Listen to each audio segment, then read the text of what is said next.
Hi, Raghav. Hello, sir. Just give me 1 minute. I'll just Yes, upload that take your time. Take your time. background. Let me just try.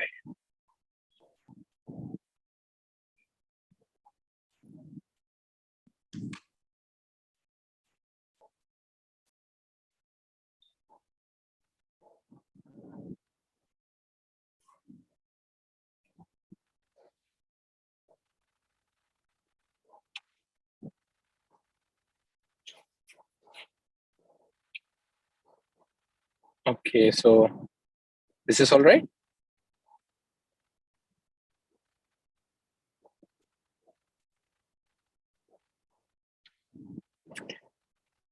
Perfect. So now, since we are live streaming on Facebook as well as YouTube, so All, there will all be, right. yeah, so there will be limited number of people in the Zoom meeting, and Yeah, many of them will be joining on other channels. understood. Not a problem. So I haven't created more slides, sir. I just kept it very, the question answers. I think they pretty much answer everything. So the questions you have, they will cover every aspect of it. So yeah. Plus, all the people on Facebook, they will have access to a recording of it. It will be saved on Facebook anyway. Yes. So yeah, So we are anyway live right now. perfect. Okay. So we will start at 8 o'clock sharp. Sure, sir. So I'll just wait here. Yeah. So you may keep your video off by then. That's okay.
Good evening, everybody. We will be starting in some time. We'll be starting at 8 o'clock. Welcome, all of you. Good evening, sir. Good evening. Good evening. I'm Good glad evening, you're sir. all here.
Okay, so this session is being live streamed on Facebook as well as YouTube. So there are quite a few people who have started watching it on Facebook Live as well as YouTube Live.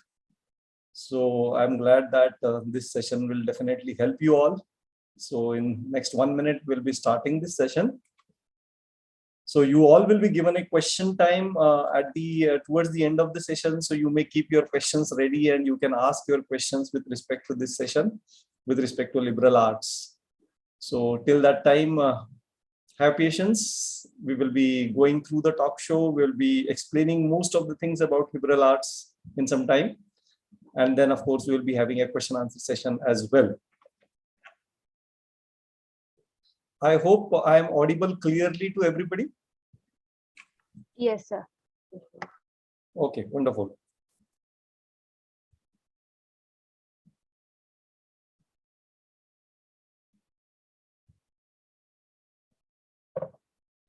Okay, so it's 8 o'clock. Let's start. Good evening, everybody. And I'm really glad that you all are here. Good evening to all of you in this Zoom meeting, as well as good evening to everybody who is attending on Facebook, as well as on YouTube Live and on all our respective Facebook pages. So let me introduce myself quickly before we start the session. My name is Avinash Deshmukh and I am a NCDA certified career coach. I am a certified career coach with respect to career guidance to all the students in India and abroad. And I am also a multiple intelligence analyst and counselor. Overall, 27 years of experience in the field of social work as well as corporate world, entrepreneurship and business. So far, I have counseled and coached more than 2,000 students, and currently more than 100 students are being continuously coached on various personality development and employability development initiatives. So just to quickly tell you what the show is all about, this show is a talk show, first of its kind career talk show, and this is the first episode of this particular show. This show will be aired every week, every Wednesday at 8 o'clock in the evening on all these social media channels. And this show is organized by BoldNet. BoldNet is Buddies Open Learning and Development Network. As the name suggests, this is a platform for young buddies to express themselves, to learn and to develop themselves. Everywhere we see a lot of colleges, lot of schools, lot of teachers, lot of trainers, professors, everybody is trying to teach youngsters. Hardly there is any forum wherein the youngsters can learn themselves in a very, very free, open culture without anybody judging them, without anybody monitoring them. So this is a forum for youngsters wherein they can learn through their own doings, they can learn through peer learnings, they can learn through professionals as well. So this platform is a platform of young buddies right from standard 8th, 9th onwards till post-graduation on one side, and professionals from various fields on the other side. So professionals come together with youngsters and they guide them, handhold them, mentor them, train them, walk along with them on their path of career discovery as well as life discovery. So that's BoldNet for you. So what exactly we do, I'll just quickly tell you in 2 slides and then we will move on to the topic for today. So we are a complete career guidance and personality development forum. So we offer complete career guidance. We offer personality and leadership development training. Now, this is a very different kind of training. It is not a classroom training wherein somebody teaches and everybody listens. This is an experiential learning forum wherein the teacher role is quite limited. So I'll be explaining this in the next part, further part. I mean, at the mid of the session, 5 minutes, I'll be taking about explaining what exactly we do and how do we do.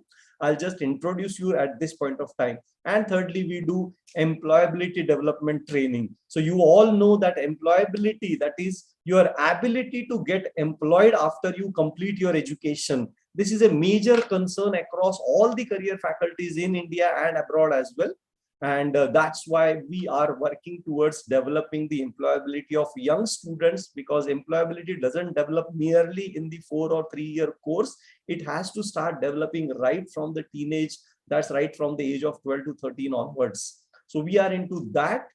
Then, of course, we also do abroad education consultancy. So all those students who want to study abroad, have some higher aspirations with respect to their educational journey, they want to take the taste of the world and they want to serve globally, then we are here to help you out with our abroad education consultancy and coaching. We also do individual student coaching for their personal aspirations with respect to career as well as overall life. And of course, we do offer certain institutional services. Again, one of its kind services, we establish career guidance centers as well as employability development courses in universities. And we are offering opportunities for counselors and coaches. If you want to get into this area of counseling students for career as well as coaching them for career and behavior, we are here to help you out. So this is a brief about BoldNet, that is Buddies Open Learning and Development Networks. Let's come to introducing our guest of honor today, the person who is going to run us through the entire topic of liberal arts, Mr. Raghav Mutneja, a very nice friend of mine, a young dynamite kind of personality who has traveled across the globe. So he has completed his graduation in computer science from University of Minnesota. Then he completed his LSE, summer program at LSE, and then he completed his management from University of Manchester.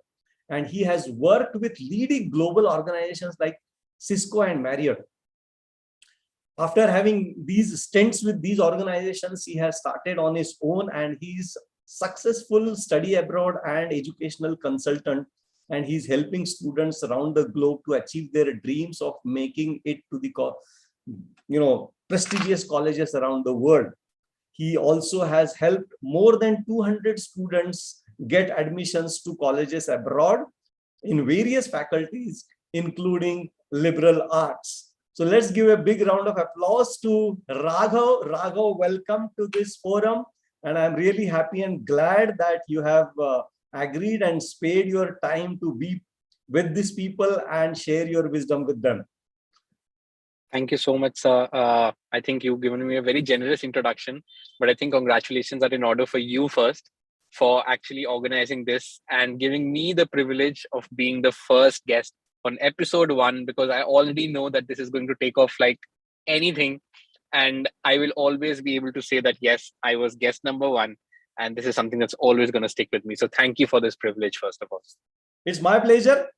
So Raghav, let's not spend more time on any more introductions and let's start with the topic. So liberal arts education, I'm sure many people might be wondering what exactly is this liberal arts, because not very well known in India so far, although globally it has been a mainstream career option for many people.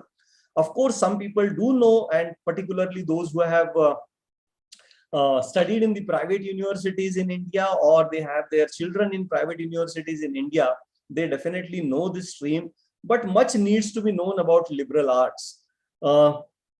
One thing, if I would like to inform my audience here, is that before we get into the liberal arts and the details of it, what is one common thing between Mr. Howard Schultz, who is the CEO of Starbucks, Mr. Michael Eisner, who is the former CEO of Walt Disney, Mr. Richard Plepler, who is the CEO of HBO, and you know HBO is a major production house into movies, and Carly Fiorina, who is the former CEO of Hewlett Packard, and of course Jack Ma, you all know, the chairman of Alibaba.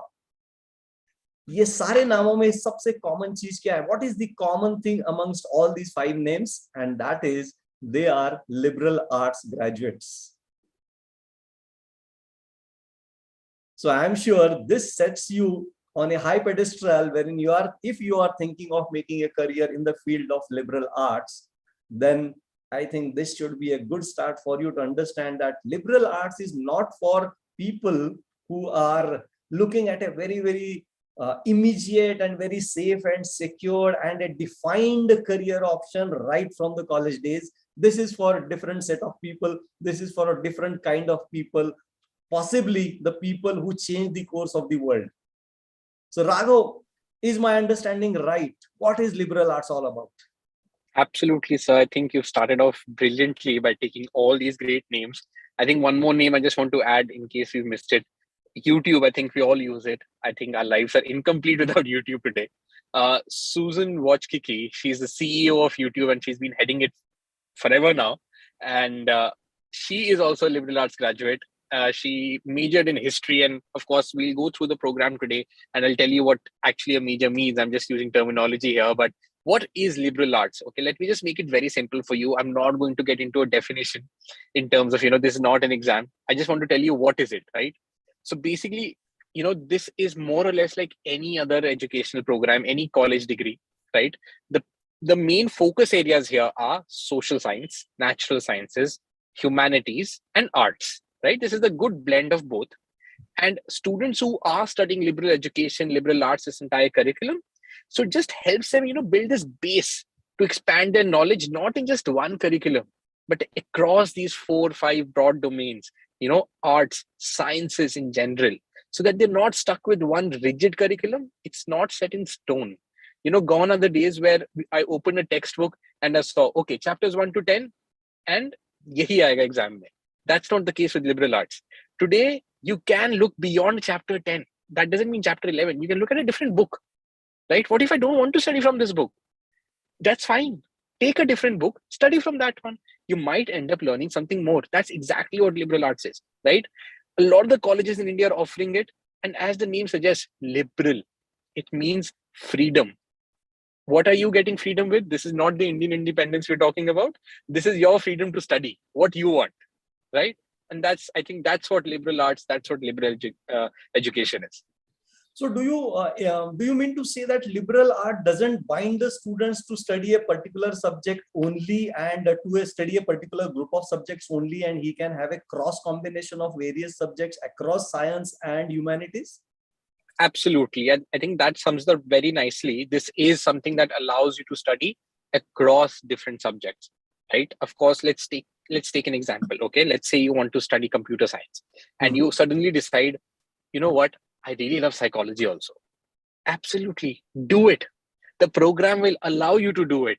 You can study computer science and psychology together. Mind you, you're not getting 2 degrees, but you are getting the option to study that subject within the same program.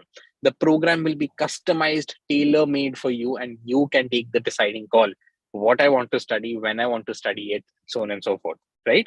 So primarily it will be an arts degree, but yes, you are your own master here, right? You can decide. So absolutely right, sir. Yes, it will allow the students to study multiple disciplines. Superb. So that means that if my friend wants to study music and he's really passionate about music, but really is not sure whether music will be able to help him create a financial security for himself, he might as well go for another topic, another subject, which will create a financial avenue for him and still continue with music. God knows, maybe he will do great in music as well, and that can become his mainstream career. Absolutely. I think that's absolutely right. This is something that's definitely possible with liberal arts. And I think that's the entire purpose why this curriculum has been designed. That's the purpose why India has now brought it here. Not well recently, this has been here for quite some time. Fun fact, the first liberal art university in the world, it wasn't in America, it wasn't in the UK, not Europe. Surprisingly, it was India, Nalanda University. It's the world's first liberal arts university with the liberal arts curriculum. Surprisingly and well, sadly, we started it in India, and then for some reason we just let it go. The world adapted it and India gave it up. And now, the history is repeating itself where India is adapting it again. So yeah, just a fun fact for you there. So, okay, that brings me to this question. So practically how long has this faculty been here, particularly as you have now mentioned that it was there in Nalanda University, and then of course after the destruction of Nalanda University, it must have been wiped off. But abroad, how long this faculty has been there? Okay, so when we talk about abroad and we talk about the education, whether it is bachelor's, whatever you're studying, right? It could be let's say an arts degree or a computer science degree or an engineering degree, whatever it is, right? Education there by default, it is liberal education.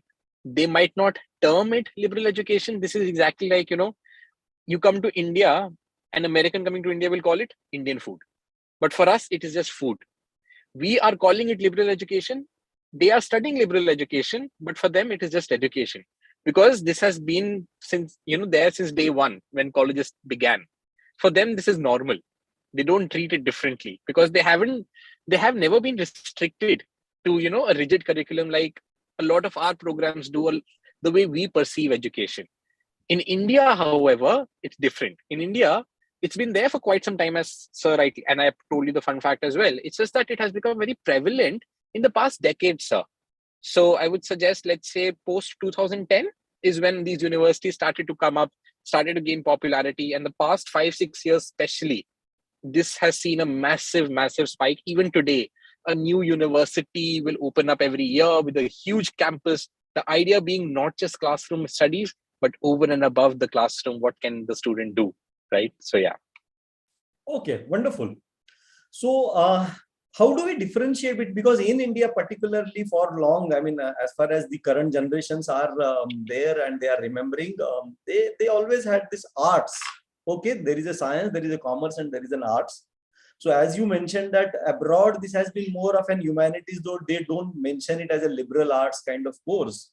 So if I want to draw a parallel, what is difference between the arts faculty in India and liberal arts then?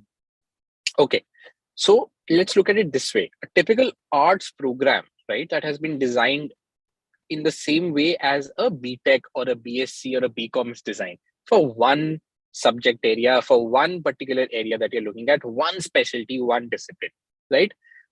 For example, let's say I want to study bachelor's of music. Okay, in India, I can get let's say a music degree or a music certification, whatever, but that will only teach me music, nothing else. It's not going to give me this freedom to study music and literature, right? Although the two are very closely connected, music is literature coming from the past, but you will not have that liberty. A liberal arts program, however, will give you an option to either pursue a bachelor of, let's say, arts in music with the option of studying history on the side or literature on the side, or it will allow you to study Bachelor of Arts in Literature with music on the side, depending on what you want to study more, right? So that's what the primary difference is. Liberal arts, just remember two keywords. This is a multidisciplinary course, right? This is a multidisciplinary curriculum. It will allow you to study more than one.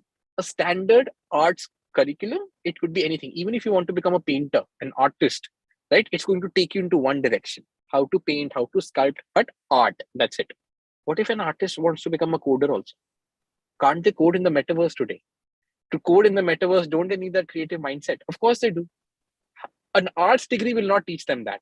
But a computer science degree from a liberal arts curriculum with an option to study art also will allow them to do this, right? They need that creative outlet.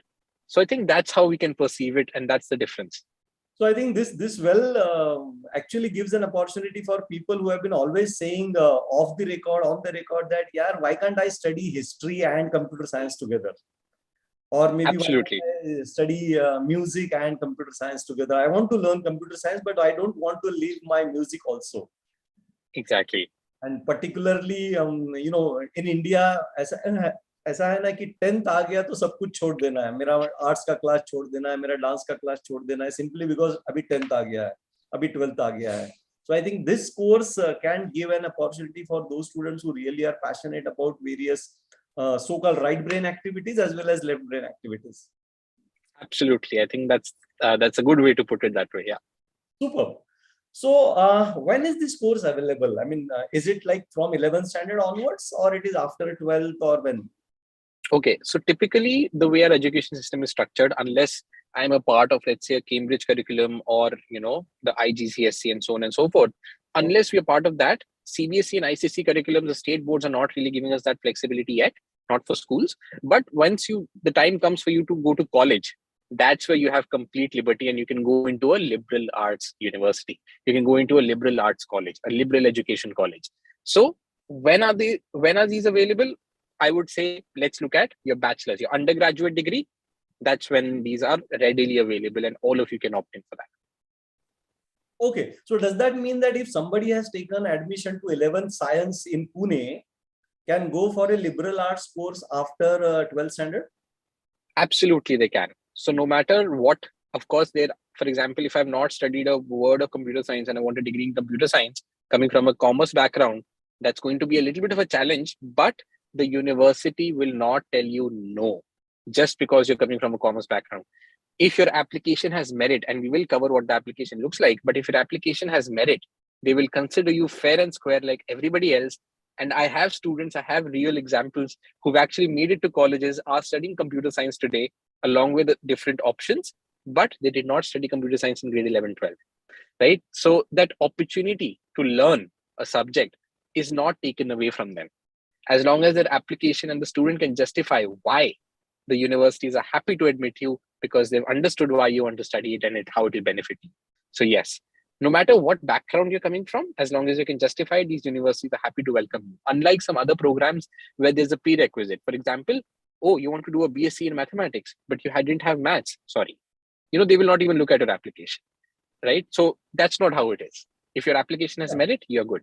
So you mean to say if somebody if somebody wants to do BSc or BA in computer science in liberal arts as a computer science as a major, even if he has not taken mathematics at 11th and 12th, still he has a chance to get into that? Yes, he has a very good chance, provided his profile, his application can actually justify why he's a good fit, right? If the profile is not being justified, then I understand the university has no choice, right? But if the student can show that determination that, yes, I did not have this subject, but, here's my profile, here's what I've done, and I think I'm a good fit. That's what the universities are looking for. Your confidence, your drive, your determination. That's one factor that does make a difference. That's a wonderful thing, because this is it's like making you it's liberating you. It's not confining you. So, Absolutely. The word liberal there again. Yeah. Absolutely. I think this is very important, because I have seen many students closing down on many of their career paths simply because they didn't choose the right kind of subject at 11th standard itself. So Absolutely. I think this is wonderful. Okay, so let me just ask you one more question with respect to this. So is there any specific eligibility criteria for taking up, I mean, with respect to the profile of the student, with respect to the background of the student, any specific eligibility criteria per se?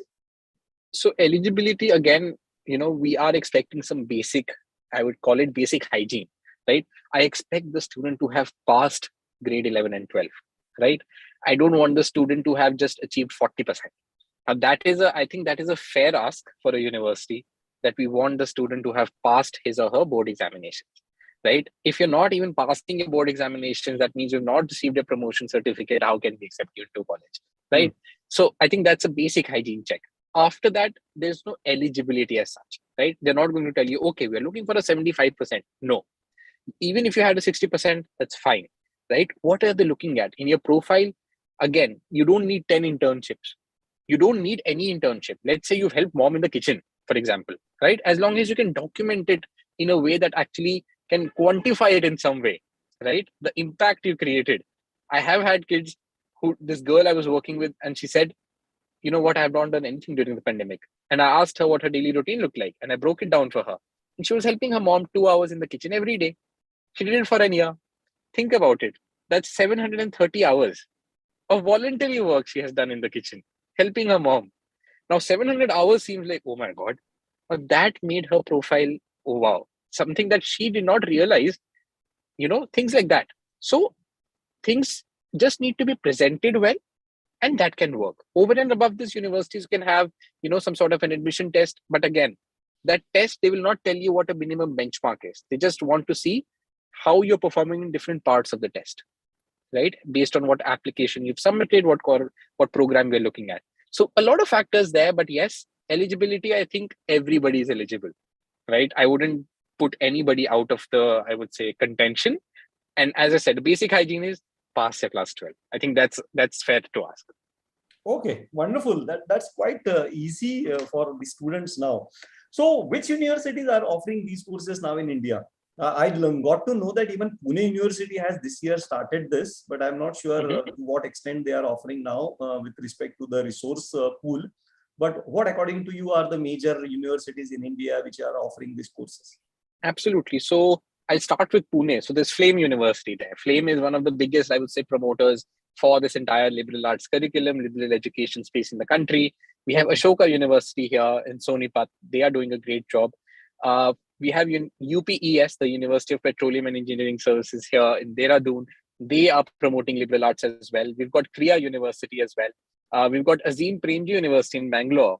That's a liberal arts campus as well. We've got Sai University that's just come up. We've got Loyola College. We've got Symbiosis School of Liberal Arts as well. So I'm sure these are names. We've got the Delhi College of Arts and Commerce too, right? There's Gargi College, part of DU, but Gargi is offering some curriculums that are part of the liberal arts as well. So there are quite a few universities in India that have adapted this and are offering this, very, very generously. So yeah. Super. So these are mostly private universities? They are mostly private universities, but as I said in the list that I was talking about, there's Delhi University also. Gargi College is a campus there. So, and we have Indraprasth as well here. So yeah, right. Even they are offering a few liberal arts curriculum programs as well. So I would suggest, while it has started with major private players, but it has come into a place where a lot of public universities, government universities are participating into this as well. I think the primary push here, right, the way the new education policy came out last year, right, they promoted that, okay, you know what, you don't need a 4-year degree. You can get a 3-year certificate. You can get a 2-year diploma. They call it a bank of credits, right? I can do 1 year from here, to 2nd year from there, 3rd year from there, right?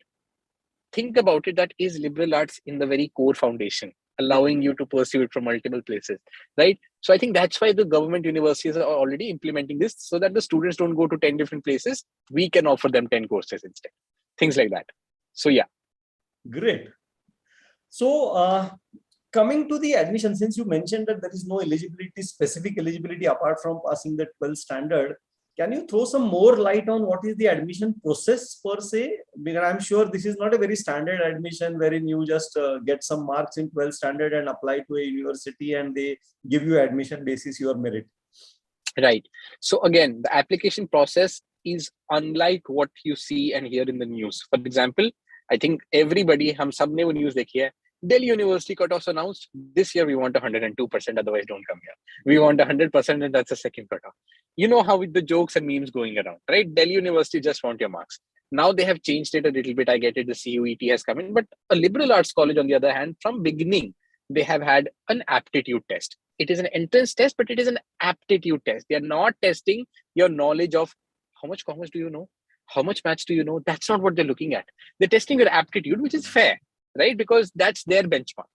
After that, you clear your aptitude, they will ask you, why do you want to study with us, right? It's called a personal statement, right? You justify yourself in 500, 800 words, 1000 words, and you tell them, why do you want to study this? Why are you a good fit for that college? Why should they accept you? And how can you add value to that college, right? After this step, what they also want is a letter of recommendation. Now, who writes this letter of recommendation? One of your teachers. So those of you who are watching and listening and are thinking that we'll just get away with making fun of our teachers, these are teachers who might as well write you a letter of recommendation. So build that relationship. Okay. So don't do that. Stop pulling those pranks, I would say. So after that, what's needed is, of course, your marks, your report cards. We upload those. And after that, you get a call for an interview, right? An interview is not, they're not going to grill you. Let's say Avinash sir is a faculty in the university and Raghav has applied for a program. And Avinash sir is very impressed. Okay, great marks, great essay, great letter of recommendation. Let's talk to Raghav now, right? Now, this is a way Avinash sir can verify, is Raghav the same person that I see on the application? Oh. What if I've just made everything up? So interview will happen. The goal is to be able to, see if everything matches, but also to check your confidence, because they have a certain values, set of values they want on the campus. Or it might happen in a group discussion format. The idea again is to see, okay, how well can you carry yourself? How can you lead a team? Everything a group discussion can do. Or because we were doing everything virtually, now the universities also give you an option for a video interview, wherein you get a question prompt, only one chance to record yourself and upload it. And that question could be, okay, Raghav, tell us something about yourself. And you record yourself for, let's say, 30 seconds and you upload it. You don't get a second take. Because in an interview, they will not give you a second take anyway. So the video interview, nobody's sitting on the other end. You're looking at yourself, recording yourself. So that's another format. And after that, you get your admission offer. So these are steps that are involved in the process. Okay, so you mean to say there is a statement of purpose which they look at, then there is a interview which happens apart from the basic qualification or maybe a essay also. So is essay and statement of purpose same? Yes, so we call them, we can use them interchangeably. Some universities will want two things: a personal statement, which is why do you want to study here, and they will also ask for a supplement, which is called an essay, as we call it, and that will have a random question. For example, I know this one university that I was working with. Last year, they had this question: apples and oranges, and that's it. The prompt was apples and oranges. Now the student can attempt it in any way, right? If I look at it metaphorically, apples and oranges means two things that are very different. Or I can look at it literally and actually talk about the fruit apple and the fruit orange, right? But they're just trying to see how you perceive things. What does your mind, what does your thought process work like? So there might be very weird questions. For example, define X. That could be an essay prompt. Now, they just want to see what you think like. What is X, right? I come from a computer science background. For me, X will always be the mathematical X or the variable in computer science. But for somebody coming from, let's say, a music background or anything else, it could be a musical note, something that I can use anywhere, right? So the meaning of X can vary quite a bit. So yeah. So that brings me to a question. If answering these kind of questions is not something which students can prepare overnight. Mhm.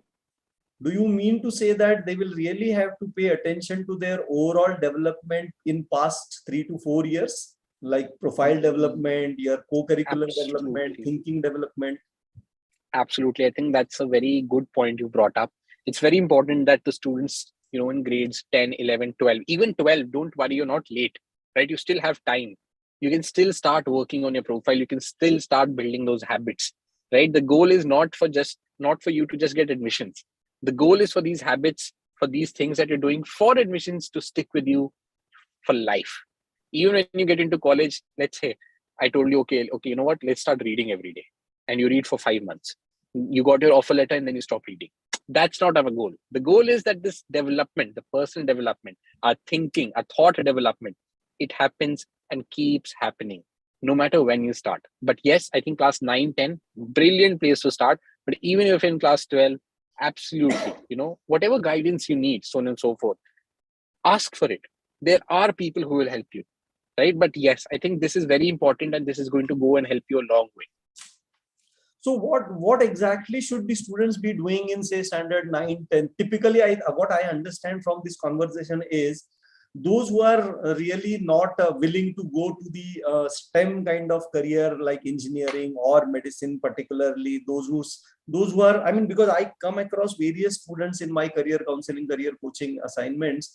यार science नहीं करना है इसलिए commerce को जाते हैं, science नहीं करना है इसलिए आर्ट्स को जाते हैं. So they are sure what they don't want to do, but they are not sure what they want to do. So they want to explore, they want to think about it, and then in the meanwhile they want to take admission. So many students I came across, they have taken either commerce or arts simply because they wanted to avoid science. Now, while avoiding science, it was not that they were completely hating science as a whole. They might be hating certain subjects in science. नहीं मेरे को I don't like trigonometry, or I don't like chemistry, I don't like those equations. So they may not be I liked biology, but actually I didn't like any other subject. ऐसा काफी बार होता था, but since the options are limited, they have taken up either arts or commerce. So if these students have to think about liberal arts, and if they are going to be evaluated basis their personality, basis their thinking ability, what kind of activities do you think they should be doing to build their profile throughout, say, 8, 9, 10, 11 kind of thing? Right. So basically, what can the students look at? Okay, let's break it down this way. I think first we should look at what skills are going to help me. And then we can look at activities that are going to help me build the skill set. Right. So what are the skills we're looking at? We're looking at skills such as critical thinking, problem solving, right? Creativity, innovation, to be able to come up with ideas, research, how well can I come up with answers, right? Communication, how well can you talk, how well can you present your ideas? Interpersonal skills, right? Are you comfortable talking to other people, right? Can you communicate easily? What if you're sitting with a stranger, can you talk to them? Teamwork, leadership. These are skills that are going to help you, that are going to make your application, that are going to make your profile stronger, right? Now, for example, what kind of activities? Now, of course, I'm not going to list out every activity for every skill, but let's look at it this way. Teamwork, right? Or problem solving. Let's say I can do both of these together, right? Let's say I can sit with 4 or 5 friends of mine and we can all sit together, let's say for 1 hour, and look at or identify a problem around us. For example, let's say, for example, this particular student from this area or the students from this area not being able to go to school every day because of the roads getting flooded. Now, that's a problem that the student cannot solve. I understand that. But the 4, 5, if you can sit and think about possible solutions, right? Think about solutions from a micro level. What can I do in my capacity? If I was in the government, what can the government officials do in their capacity? My parents, as earning individuals, what can they do in their capacity? Come up with solutions. The idea is you're not implementing it yet, but you're just sitting brainstorming, and together, both things are happening. You're working as a team and you are solving problems. It is also solving, it is also allowing you to think critically. So this is one stone, multiple birds sort of a thing. So yeah. So you can do activities like this.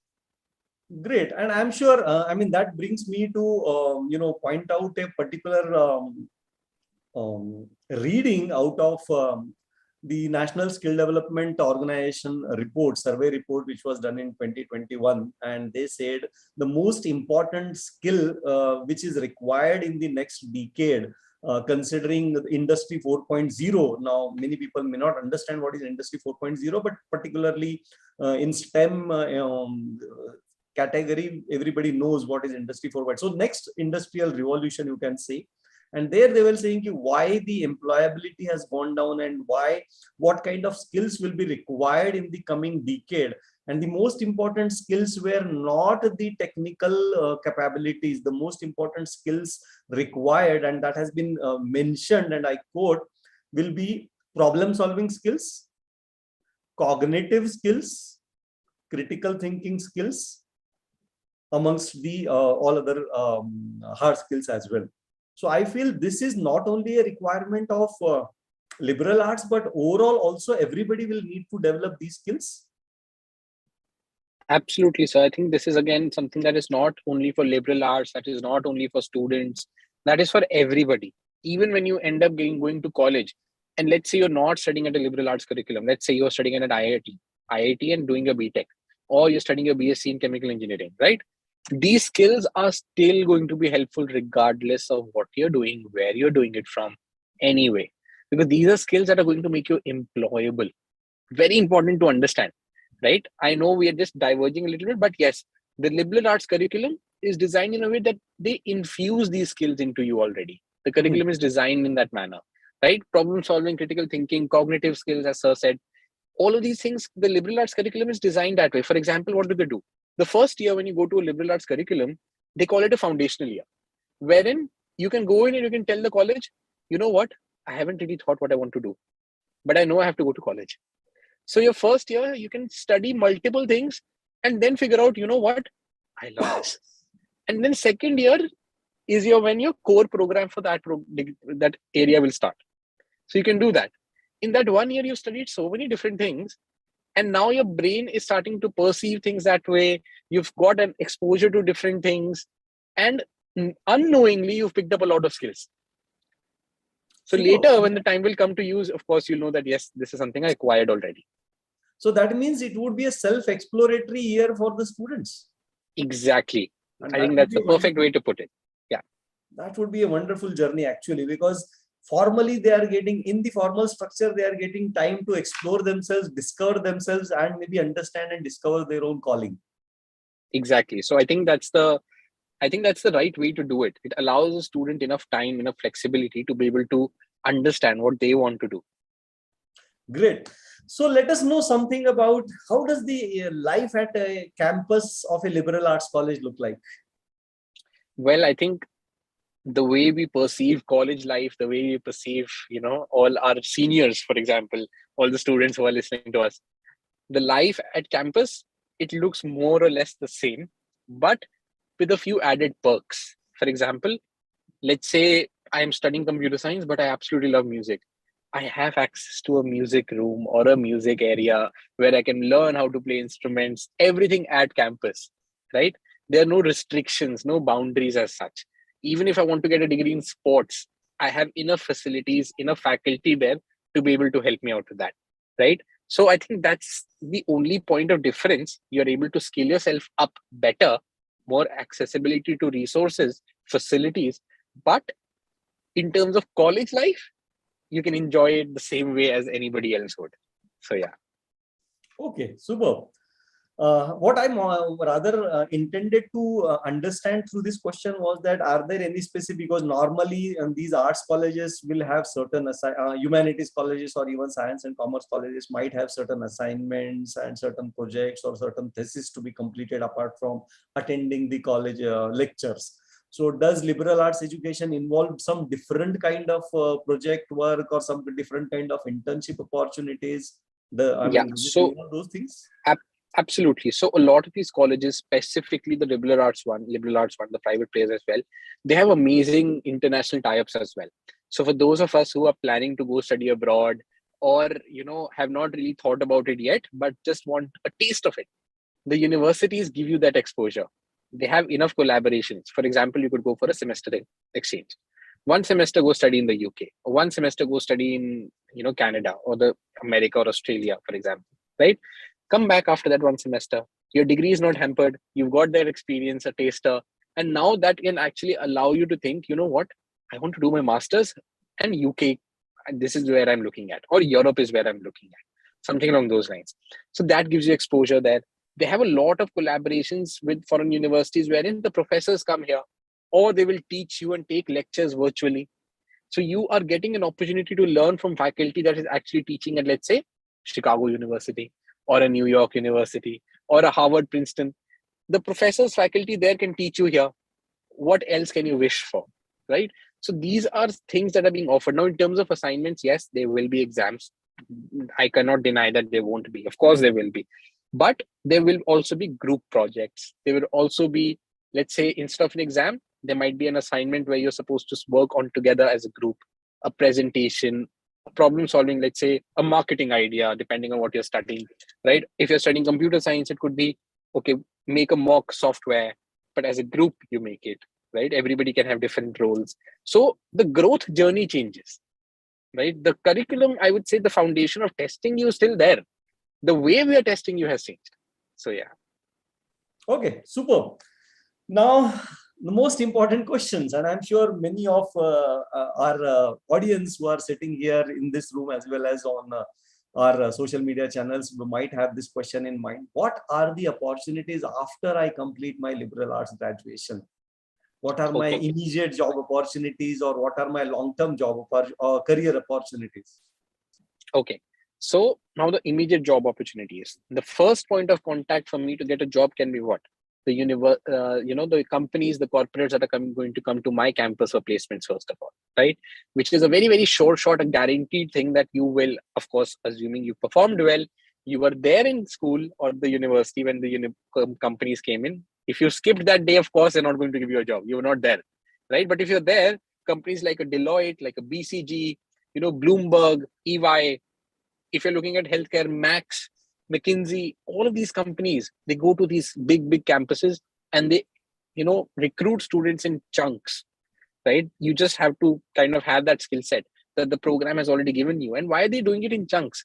Because from past data, these are all data-driven companies, they can tell the kind of people we picked up last year, that means this university, this curriculum has worked well for us. These people that are coming into our system already have these skills. They have had these skills for the past 5 years. That means this year also they'll have it. That's how these data-driven companies work. So work opportunities are great, right? Your profile is going to be so diverse. It's going to be so full of variety, right? That even if you don't get picked up at the university placement, your resume, your profile is going to be strong enough to be able to apply manually and get to places as well. There's so much networking opportunity in campus as well. So yeah. So in terms of work opportunities, absolutely great. Any typical job profiles can you share with us? What kind of job profiles usually these liberal arts graduates will get immediately after they complete their graduation? Okay. So again, this is, that sort of a thing. People look at it differently. But these are, again, same students, same jobs. For example, I have a graduate from IIT, studied computer science. And I have a BA person or a BSc person from a liberal arts curriculum who has also studied computer science. They are both eligible for the same job at Google. They can still get it. They can still both become software developers, right? What else? If I've studied psychology, I can still work for a Deloitte. Why? They need organizational psychologists. If I've studied psychology, I can still open my clinic. If I've studied psychology, I can still, depending on what kind of psychology, of course, clinical and so on and so forth, right? If I've studied psychology and I want to become a counselor, right? I can still do that, right? So the opportunities are still the same. If I go to LinkedIn today, right? And I go to the job page and all the multiple postings there, marketing and, sales and whatever, product management, so on and so forth, everything you're still eligible for, depending on what you studied, of course. But yes, all these positions are easily available to you. Okay, wonderful. So that also breaks that jinx that, typically if you have got a STEM degree, then you will get an immediate job. But if you have got an humanities degree, you will not get an immediate job. Absolutely. That is not the case today. In fact, the way the world is moving, right? You could very well come from a very different background. For example, during my time in Cisco, when I was working there in London, while Cisco is a very tech-based company, they are providing you network and Wi-Fi solutions, right? Internet, that they're manufacturing those kind of devices. You would assume that a person who's selling these devices in the sales department will also come from a background that understands technology.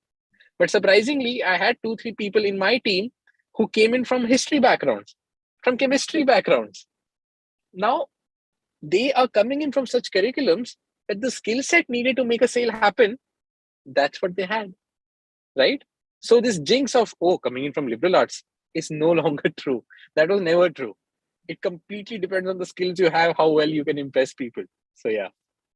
Superb, superb. Raghav, I would like to take a quick 2 minutes break before we continue this discussion, and I would like to address the audience about what we do at BoldNet, and I'm sure this is very much in link because I'm actually thinking so amused that whatever you were mentioning about how students should prepare for themselves and what we are doing at BoldNet, and I'm sure you also have been part of BoldNet for quite some time now, and you know what we are doing. So I would like to quickly share a couple of slides with with the audience so that they understand how we are actually preparing the youngsters for these kind of careers.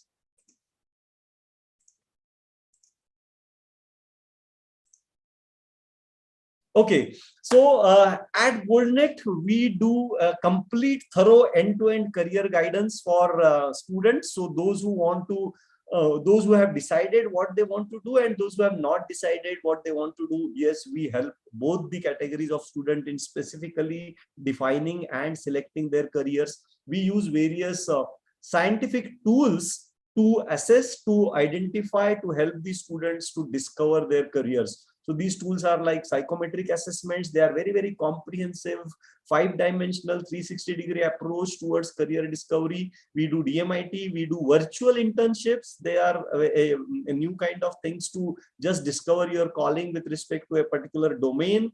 Of course, we do self-discovery sessions. So we conduct workshops to discover yourself with your career perspective. And we also do comprehensive discussions with parents as well as students. So career discovery process at BoldNet is a highly scientific and comprehensive process which will help you set yourself on the right path. Secondly, once your career has been discovered, you have discovered that, okay, this is what I would like to go ahead with. It doesn't end there, because actually you have to start working towards achieving whatever you want to achieve. And here comes into play your personality development, leadership development skills. So we work with students. We have created a unique, one of its kind of model of developing personality in students. And they are skills like confidence building, communication skills, public speaking skills, thinking skills, decision-making skills. How do you build consistency in whatever you do? Most importantly, how do you learn to face the failures? Now, failures might be small, tiny failures on a day-to-day basis, or a big failure like failing in a big exam, either of the things. And how do you learn to have discipline and organizational skills in your life? I think while Raghav was talking about these skills are the most important skills which will be required by the students of tomorrow, or rather even today, we are precisely and exactly doing that when we are working at BoldNet. Apart from that, we work towards employability development. So we work on teamwork, how to develop the team working abilities, how do we develop the problem solving attitude and problem solving skills in students. We provide various project works and internships so that students can actually have hands-on experience of developing these employability skills. We also help them identify various practical skills in each of their career faculty. What are they and how do they build on that? We also help them with things like effective introductions. As Raghav said, my nowadays selection process includes, okay, tell me about yourself, and they give you 30 seconds. And we train our students to give effective elevator pitches or effective introductions in 30 seconds. Apart from that, interview skills, group discussions, and all other aspects of soft skills development. So this contributes to the employability development in students. And then, of course, we do a comprehensive abroad education consultancy. So we provide you complete end-to-end service. And Raghav, in fact, is part of this particular service providing. His company, advisors.in, is in association with BoldNet for abroad education consultancy. So we provide you, we help you in understanding your dream about going abroad and studying abroad and what is your need. We help you in building your profile and documenting it. We give you complete coaching for GD interview and all the selection process. We help you with managing multiple applications at multiple universities simultaneously. We have tie-ups, or you can say some sort of associations with more than 30 universities in Europe, USA, Canada, and Singapore. That makes your selection process quite handy because we are quite well versed with those locations, how you are going to acquire admissions, how you are going to stay there, which locations are beneficial for you, comfortable for you, particularly being an Indian or being from a certain background with respect to your career faculty domain. And we also help you with scholarships and financing options. So that's about abroad education consultancy. Apart from that, we provide you individual coaching also. So if some student wants to have an individual coaching with respect to his career selection, with respect to his career development, and with respect to his further education, we provide you one-to-one career coaching. And in terms of institutional services, we provide Career Vidya. So Career Vidya is a comprehensive career guidance center we establish at any educational school or university, college, and we provide complete services through that center. And we also conduct specific employability development programs for students in the college. So these are our institutional services. And of course, as I've already mentioned, if you are interested or anybody is interested to become a career counselor or a career coach or trainer for the students, we are here to train you, and we are here to also give you assignments to that effect. So these are some of our services which we provide, and these are our contact numbers just in case you would like to connect with us again. So this is what we do at BoldNet. So I won't spend much of the time. We are now about to close this session. So before we close the session, I would like to go back to Raghav and ask him some of the questions with respect to liberal arts. So Raghav, liberal arts में आने के लिए कोई specific type का इंसान होना चाहिए क्या? Do you have certain specific kind of people who can do liberal arts well? Absolutely not, sir. Same answer I'll give you. ये भी इंसान ही है. They are normal humans. They are normal students. Standard answer. The people who are cracking IIT, they are humans. Right? People who are not cracking IIT and still being very successful, even they are humans. Right? Let's look at Zepto, this company. Right? These 19-year-olds, they left college, started their own company, and in no way, kids, am I saying college chhod do. That's not what I'm saying. But think about it. They are college dropouts, yes. But what we do not realize is they are Stanford dropouts. They made it to Stanford. Okay, that means they were already doing wonders before they actually decided that. Okay, so they're same. They're still humans. Okay, so same, sir. They're all the same. Okay. What I meant to ask was that typically when you get into STEM kind of career, or specifically speaking, engineering or medicine, everything is defined. The entire curriculum for 4 years is defined, and students have just to follow whatever the professors are telling. Right? Absolutely. And yeah. Considering liberal arts, the kind of liberal approach this entire system is having, I am sure they must be expecting the students to do some things on their own. Of course, the hand-holding is a little less here. There's a lot of, I would say, responsibility that's been given to the student. For example, an assignment has been given or a group project. The professor is not going to tell you what to do in the group project. They have certain metrics they're going to test you on, but the idea, the implementation is yours. For example, design a car. Now, the professor is not telling you what this car should be. It could be a 3-wheel car. It could be a 4-wheel car, right? It could have 4 doors, 5 doors, whatever you want, right? It could be an electric car, for example, today, the way things are working. Or it could be a CNG car. It could be a petrol car. So all of these things are left on the student. The curriculum, the syllabus is not telling you, we will only study petrol cars. No. right? So there's a lot of, I would say, freedom, liberal, the word once again, that the students have a lot of initiative, lots of responsibility. So yeah. Okay. Fine. So that means anybody can approach and anybody can become a liberal arts graduate. Of course, you will have to be on your own and apply your own mind to make the most of the liberal arts course, right? Absolutely. Superb. Is there any specific preparation that needs to be done to get into this? I mean, जैसे आजकल engineering के लिए लोग JEE करते हैं and NEET and all that stuff. Do you have classes for liberal arts preparation? No, sir. As I said, all they ask you for is an aptitude test. A lot of the liberal arts colleges will also accept the SAT today. But even for the SAT, you know, the name, the full form of SAT is Scholars Aptitude Test. It's still an aptitude test at the end of the day. So you don't need 2, 3, 4 years of coaching. Okay, class 8, I've left school. Now I'm studying coaching. This is what I'm doing. That's not what you want to do. Okay. So with some minimal amount of preparation and more focus on developing a holistic personality itself will take care of the admission. Absolutely, sir. Super, wonderful. I think Raghav, now let's quickly take some questions before we call it a day for the session. So Sure, I sir. think we have some people who have raised their hands. Let me just check it out. Yes, Anisha Hasolkar, you may ask your question. Hello, sir. Yes, go ahead. My question was that is it necessary to be like from a particular education background, from like for a commerce students? Is it necessary to be from a commerce student to join the liberal arts, or from a particular arts like section, or like science particularly, or is it we can choose any other paths to join the liberal arts also?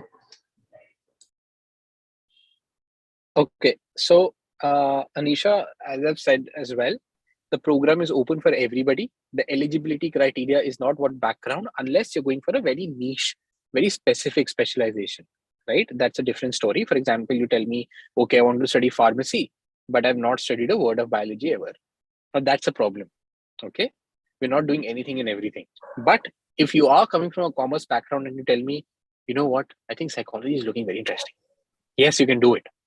Even if you do not have arts and humanities in class 11, 12, right? So it's a different field. For example, you're studying computer science and you want to study anthropology. Very different. You can do it, right? So that is still possible. But as I said, there's no eligibility or no, I would say, prerequisite as such for majorly everything. Yes, sir. Thank you, sir. Okay, super. So thank you so much, Raghav. Anybody else? Any other question from the people present here in the Zoom meeting?